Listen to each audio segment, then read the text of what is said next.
This podcast is sponsored by nobody. Hey dudes, welcome to Splat from the Past, the only 80s themed horror and sci-fi show where things could get totally radical. Now today, I will be welcoming a very talented Canadian actress, and I am talking about Shelley Thompson. Everybody remembers her as the stepmother in Labyrinth. She's also Barb on the Trailer Park Boys. And I'm going to have her on the show today to talk about those. She was also in the Holcroft Covenant and Morons from Outer Space and several other things. And I had not even realized that she was Barb on the Trailer Park Boys. It's going to be very interesting to have her on because that's such a wide range to go from, being the stepmother on Labyrinth to Barb and Trailer Park Boys. And it's going to be great. It's going to be a superb interview, I feel. So yeah, here is my interview with Shelley Thompson.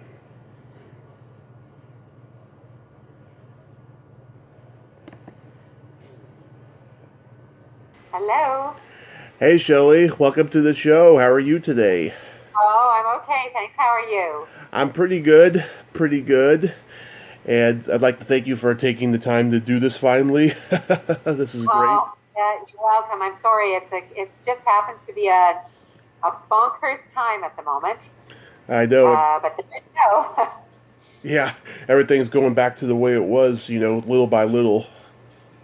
Well, yeah. I wish it really was, but I mean, it just so happens that these couple of months for me in particular are crazy. But here we are. So I'm glad to speak to you.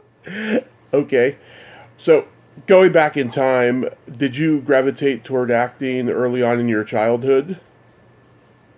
I gravitated more towards writing, and eventually I began to feel like the way to get particular bits of my writing out to people was being able to deliver them, and so I got interested in it from that point of view, and then I just got sucked in.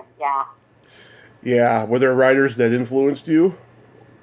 Oh gosh, it sounds so pretentious, but the absolute truth is that I was in love with Shakespeare and his stories. I was given a book of Shakespeare's stories for kids, I think, when I was quite young, and I just loved it. I loved Midsummer Night's Dream, and I loved all that stuff. And then when I started trying to write myself, I had huge aspirations to be just like Shakespeare. But then I got way more interested in the acting side of things and the acting world and Shakespeare's acting world. I found the whole thing fascinating. People in that little wooden theater, and some people eating oranges on the floor, and some people in seats. So yeah, I got sucked in that way. Does Shakespeare set the stage, so to speak, for you to transition into acting? Oh, he definitely did. He definitely did. That's pretty cool. So you're born and raised in Calgary? I was, yes. Yeah. Loverboy is from there. Weatherboy.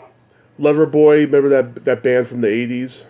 Oh my God, are they from there? Holy cow! I was gone all of the 80s, so I left home in 1978 or 79 or somewhere around there, and so I missed the 80s entirely in Calgary, which I think was probably a good thing. Yeah, I love interviewing Canadians. They are just so talented and such wonderful people, and they have a wonderfully inappropriate sense of humor. Oh well, we'll see where we get to. So I was reading that you attended the Royal Academy of Dramatic Arts in London. That's right. Yes. Yeah. Yeah. Was that an amazing experience? It was. It was a real eye-opening and life-changing experience for sure, because I went with my high school choir to England and fell in love. I just became an instant Anglophile. and decided when I was 14, that was the first time I'd been there, that I was going to go to the Royal Academy. I walked past it on the street when we were visiting London, and I went, yeah, I'm going there. That's it. And I made that decision, and then I always am kind of shocked at my own chutzpah, but I started a correspondence with the person who was the administrator at the Royal Academy, and this is a 14-year-old girl living on the prairies in Calgary, saying, I want to come, and so just tell me what to do, and and anyway, we started corresponding, and he was very kind. His name was Richard. I can't remember his last name. And eventually, when I was 18, we'd been writing a couple times a year, and when I was 18, I wrote and I said, I'm coming to England again, and I'd like to come and audition. And they couldn't fit me into the regular audition slot, so Richard set up a meeting for me just with the principal of the school, which meant that I just auditioned for him. Instead of going through, like usually it was a 3-pronged process where you did one audition and a group audition and then a workshop and then, right. And then you got offered a place. But I just met with him, did my audition, and he offered me a place. So it was, I circumvented the whole structure, which was really lucky because I don't think I would have got through the other structure. I'm pretty sure I wouldn't have. Yeah. Yeah. You're pretty nervous, huh? Well, it not so much nervous, but I think that the process of winnowing down people, when there's a group of people choosing, and it's not dependent on this one, the impression one person makes on another person, it becomes a much more complicated process, and the chances of you being selected go down and down and down.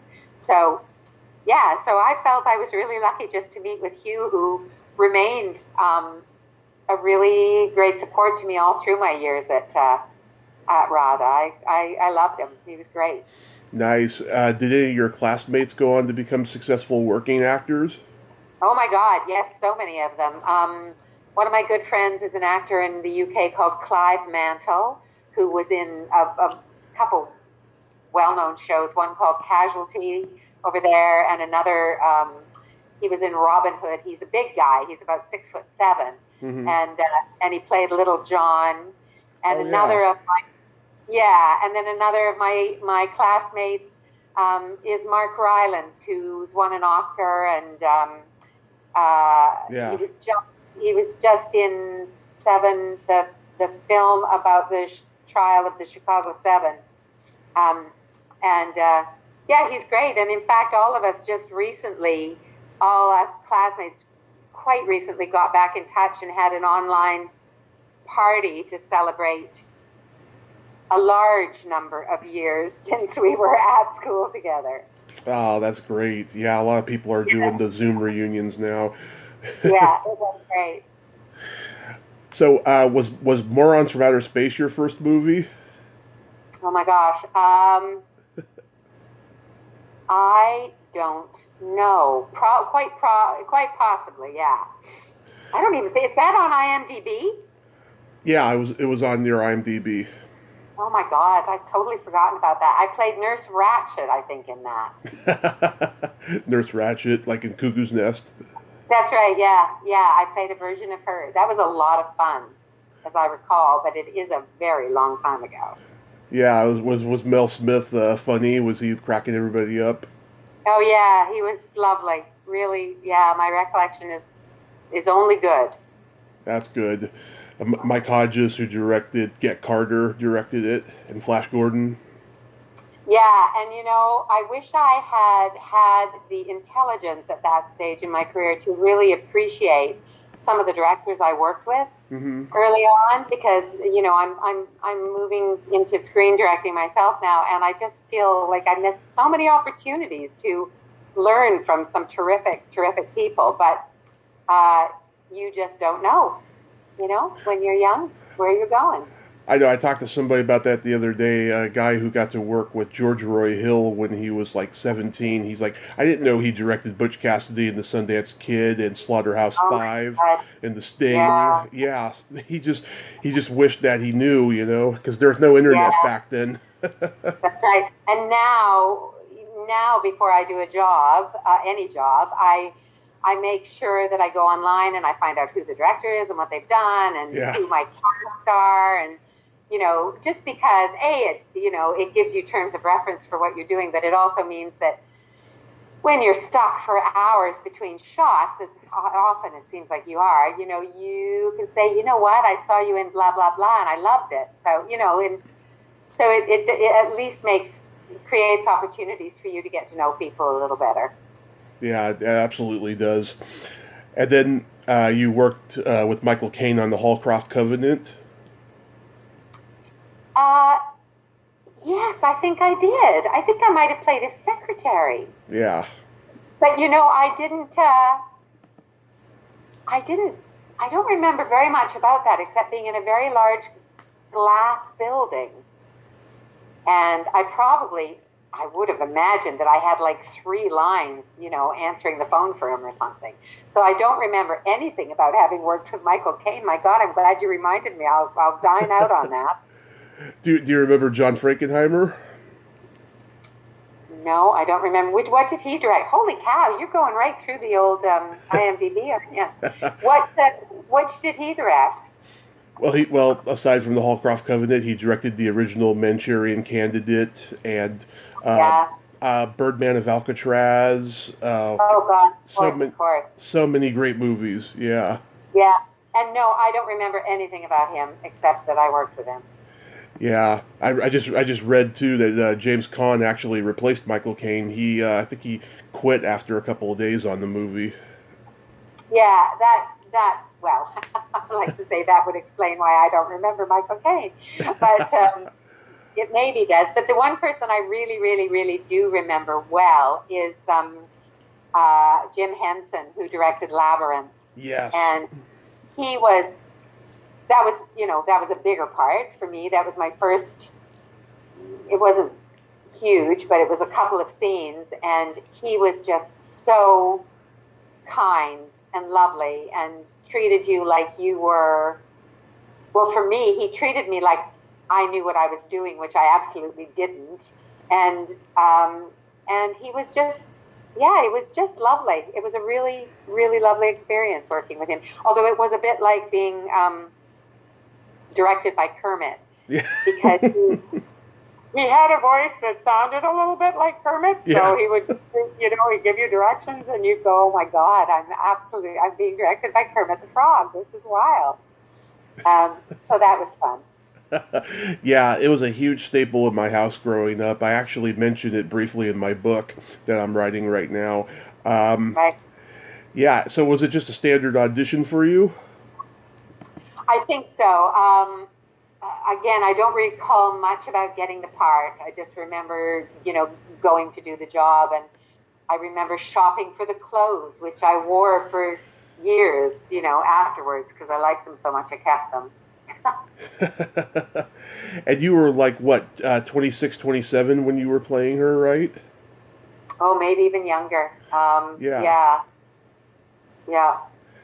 Were you supposed to be middle-aged? No, I wasn't. I was supposed to be the new young wife of the guy. Mm-hmm. Not too distant in age from the daughter herself, I think was the intention. And subsequently, that's why the daughter is so pissed off at the stepmom. Yeah. Because they're not that far away from being contemporaries. But I think that was the way they were going with that. Either way, you could have passed for older because you were so well beyond your years. Well, I hope I'll take that the right way.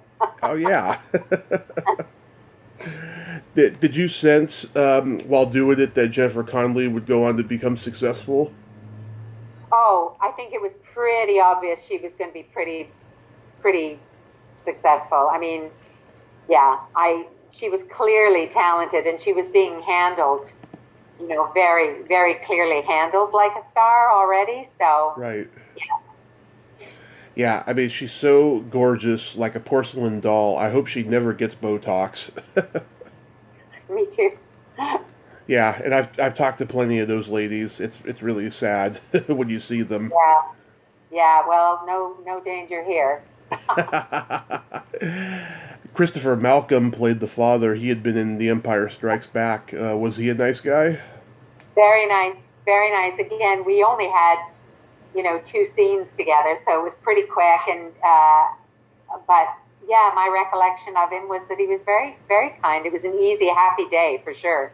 The worst thing about that job, as I recall, Hmm. was I had to have my hair is naturally sort of a darker, or was at the time, sort of reddy, light auburn Hmm. color, and they wanted it for some reason. They wanted it that sort of blonde, and so getting my hair down to that color and then getting it back to my own color, I remember was the most dramatic thing about that job.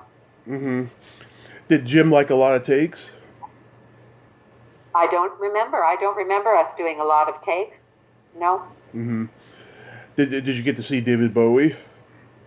My recollection is that I passed him in the hall or something, and somebody says that's Bowie, but I never met him to shake his hand or no. Yeah, he was so good in that part. I, I, They yeah.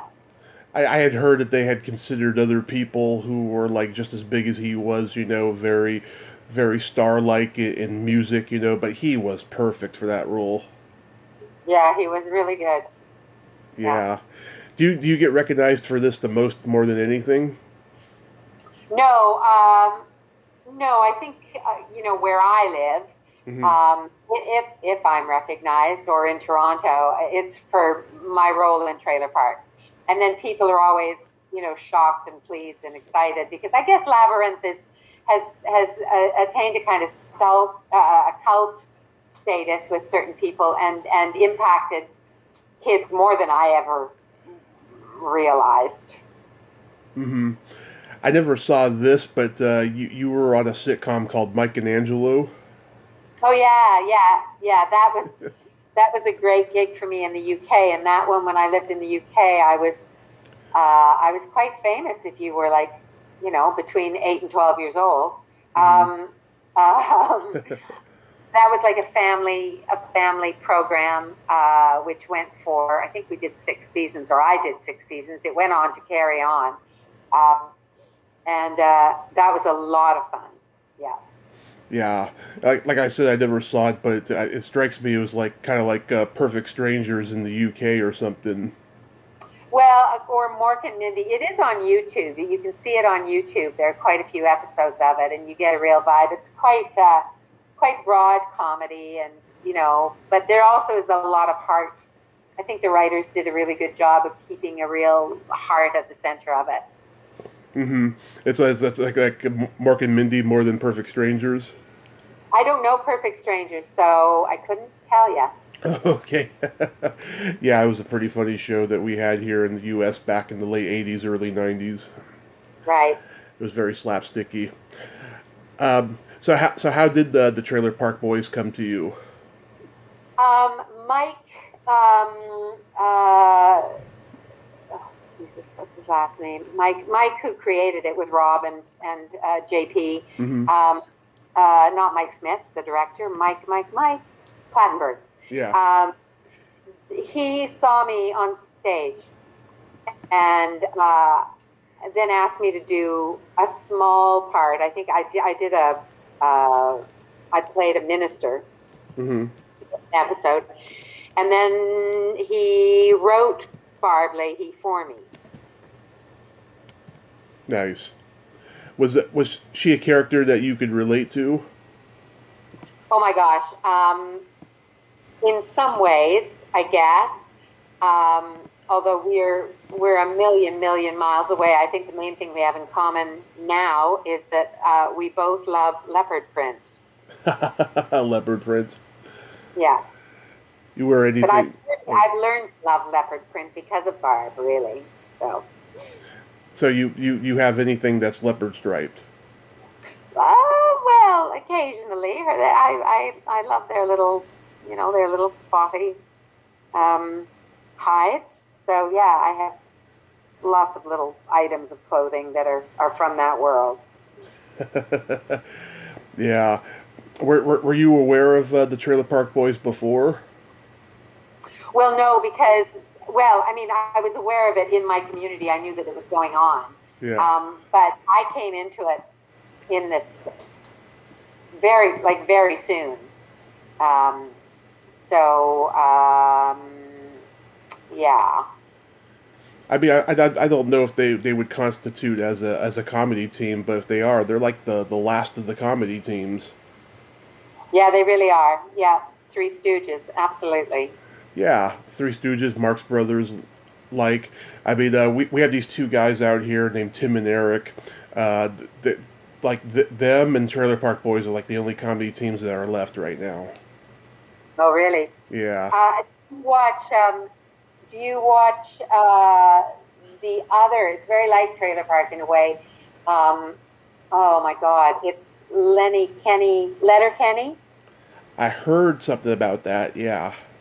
Yeah, well, if you like Trailer Park, you'll probably like Letterkenny. It's a, from what I can see, it's a similar vibe, but yeah, I'll and it's check them done out. really well. It's done really, really well here. I'll check them out. Are they on Netflix or Amazon?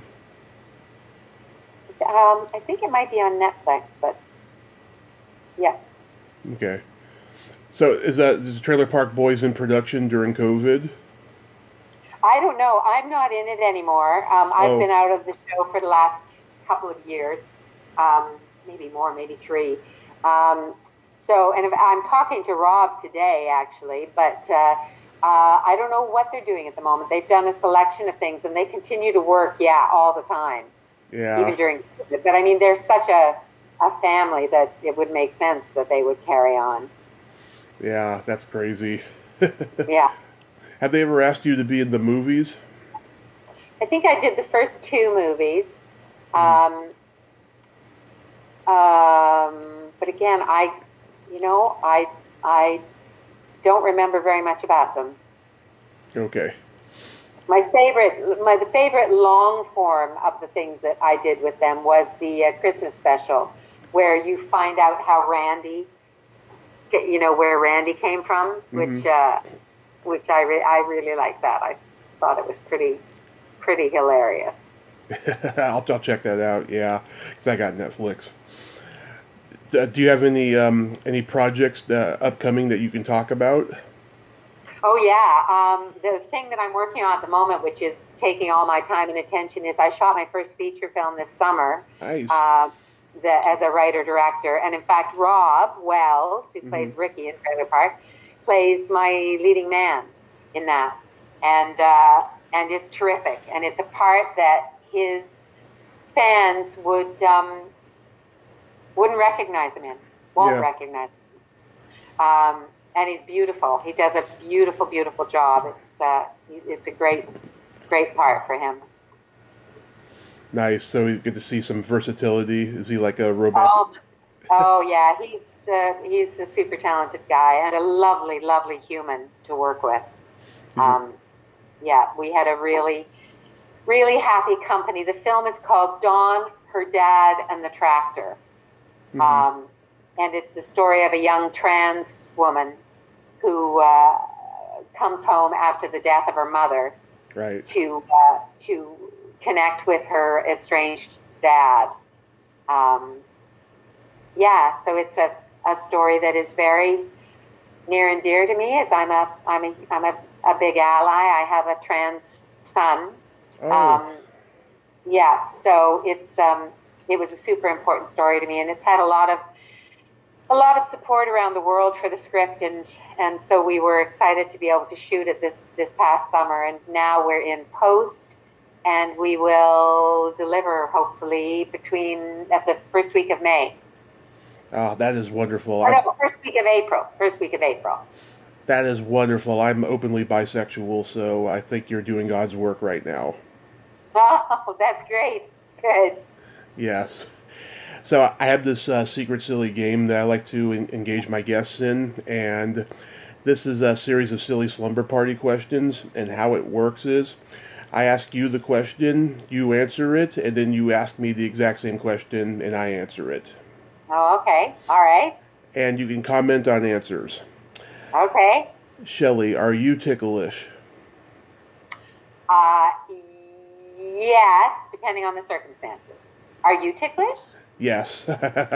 I'm very ticklish. I've been known to hit people in the groin. Oh dear, that's not good. Yeah. Just make sure you're in a different, kind of an angle. Make Yeah. sure you're sitting down or something. Yeah. What's your favorite part of the body? It could be anything. Um, Earlobes. Earlobes. I've heard that a couple times. Yeah, I think. What about you? The belly button. Ah, Yeah. very nice. Yeah. I love it. What color are your toenails painted? Oh, are my toenails painted at the moment? I think they're painted sort of a rusty color at the moment, a shiny rusty color. Nice. What about you? This is boring, but I haven't painted them since like September of 2019, so they're au naturel right now because I just haven't gone out. Yeah, I know. I imagine you're keeping safe indoors. Oh yes, and I like to use elaborate colors. Like last time they were painted, they were purple with sparkles. Oh, very nice. Yeah. Okay. What would you say is your best personality trait? Uh,